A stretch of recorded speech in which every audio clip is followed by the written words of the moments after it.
Good afternoon, everyone. Good afternoon. Come on, wake up. Good afternoon. What an extraordinary luncheon today. What an incredible gathering. What a remarkable introduction. To my dear friend, Congresswoman Mary Rose Okar, I could not have asked for a better, more personal introduction from someone whom I admire as much as I admire you, so thank you. And I have to say, really, thank you for that. Mary Rose, as you know, is a force of nature and has kept ADC in the forefront of civil and human rights in Washington for many years, so I have great respect and affection. Now, before I say anything else, ladies and gentlemen, I want you to do me a favor. I want you to take a minute and to thank our wait staff, the people who served the food this afternoon. They are Local 25 of the Hotel and Restaurant Workers Union. Let's give them some love. Okay, they did a great job. Thank you, guys. I love Local 25. I used to wait tables. I know how tough it can be, and so I'm especially honored to be here. Let me just say, guys, this is really such an extraordinary honor to be at the Civil Rights Luncheon of the ADC National Convention with you and with my fellow soldiers of justice.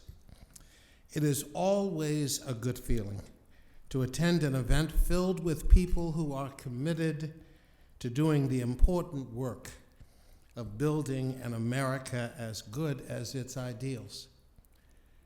The recipients of the honors today, my fellow honorees, what incredible individuals and leaders you are. Talana Crady, whom I met for the first time today, your reputation precedes you, your work speaks volumes of your commitment to justice and to really providing the kind of leadership that this community and this organization can be proud of. What a privilege it is to share a podium with you. And to really, quite extraordinary. To my dear friend, Jumana Musa, you embarrassed me today with that wonderful, wonderful introduction, but your speech was powerful and moving and spoke volumes of the kind of work that you do, the commitment to principle that you bring to the table, your proud sense of self. I'm so proud to work with you and to work with women lawyers who recognize the importance of standing up and speaking out on behalf of others. Really. I want to thank Samir, who is upstairs, as you have heard, doing his work and doing the work of this organization, and the staff and board of ADC. Please give my regards, my warm regards to Dr. Rivka, your board chair, whom I know could not be here today because he had other important work to do, but whom I admire so much and who has helped steer this organization forward. Please let him know that I asked about him. Now, the work that ADC and the American Arab community have done to advance civil and human rights has been first rate. I've known Albert Mokaiber for years. I don't know if Albert is here, but I have great respect for Albert and his legal work, and for many years, Albert was the face of ADC in Washington among the legal community, so I know you have been very much involved. Greg Nojon, whom I've also had the pleasure of working with when he was, there you are, Greg, at the ACLU. It's so good to see you again and to know that you're continuing to do the good work you do. I have to say that having Samir and ADC on our board of directors, as Mary Rose referred to them, has been as invaluable as we work to build stronger relationships and partnerships between the American Arab community and the broader civil and human rights community. Now, as you may know, as Mary Rose said, when you find out that you are to receive an award for lifetime achievement, it naturally causes you to reflect on your life's work. And as you've been told, I'm leaving my job at the soon after my successor is confirmed. Your life sort of passes before your eyes. All the meetings, the phone calls, the late night strategy sessions, the rallies and the speeches, the setbacks and the victories, and the friendships made and nurtured along the way. It's been a remarkable journey and one that's coming to a crossroads. Now, as I said, I will be stepping down as head of this organization, and to have been given the great privilege of heading the nation's premier civil and human rights coalition for 2 decades has been one of the most rewarding and humbling experiences of my life. I've learned a couple of things that I would reduce to 2, real mottos. One is that if you want a friend, you have to be a friend. That is the essence of coalition politics. If you want a friend, you have to be a friend. You have to be willing to stand in the shoes of others, to look at the circumstances that others are struggling to overcome. And you have to provide the support, the warmth, the love, the encouragement, and sometimes the political muscle that is needed to accomplish that result.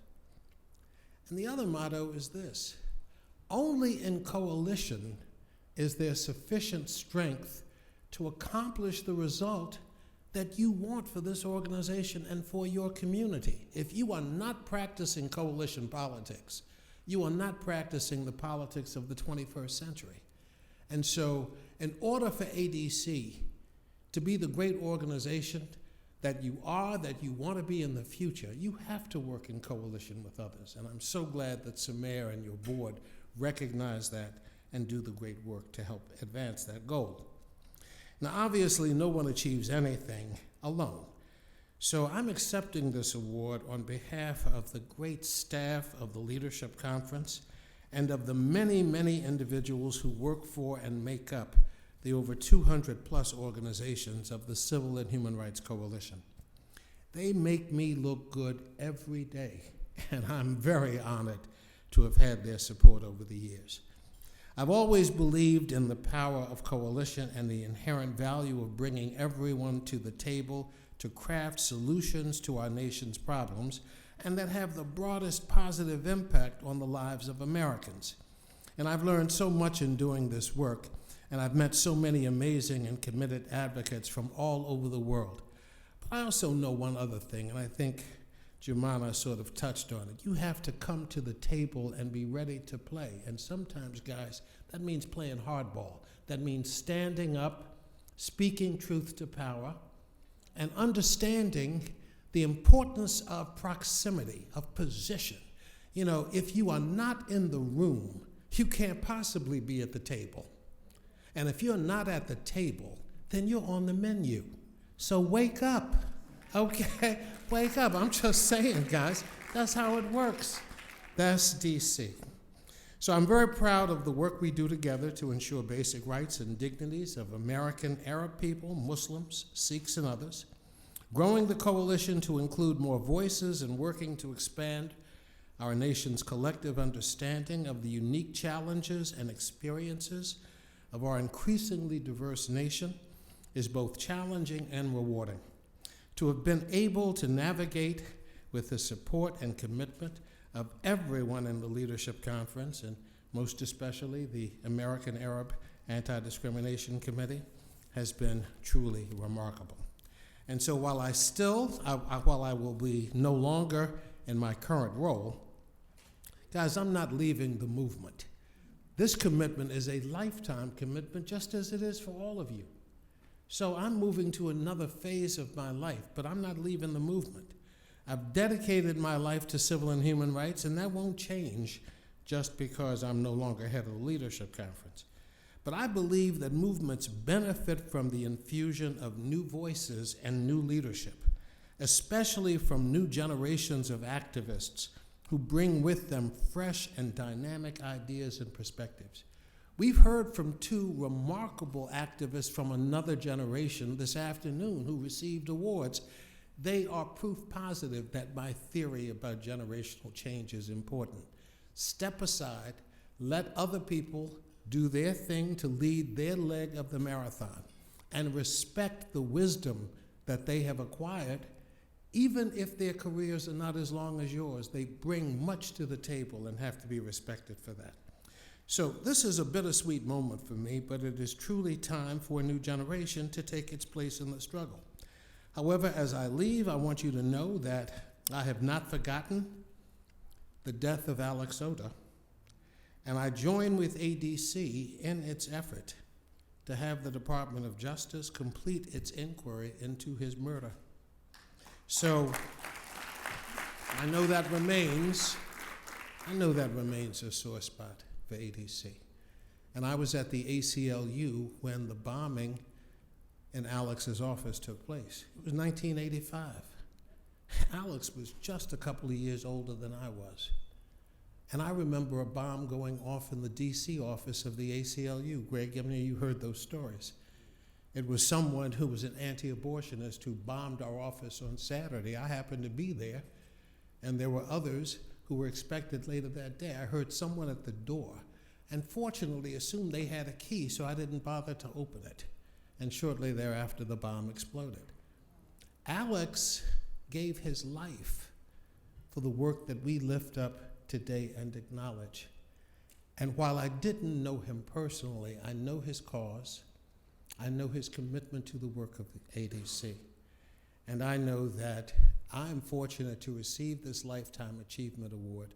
I'm going to do it in his name, because the truth is, if he were here in this time, he would also be getting a Lifetime Achievement Award from this great organization. I want to thank you for the honor that you've given me to be with you today, and for the honor of calling ADC a friend. Thank you so much.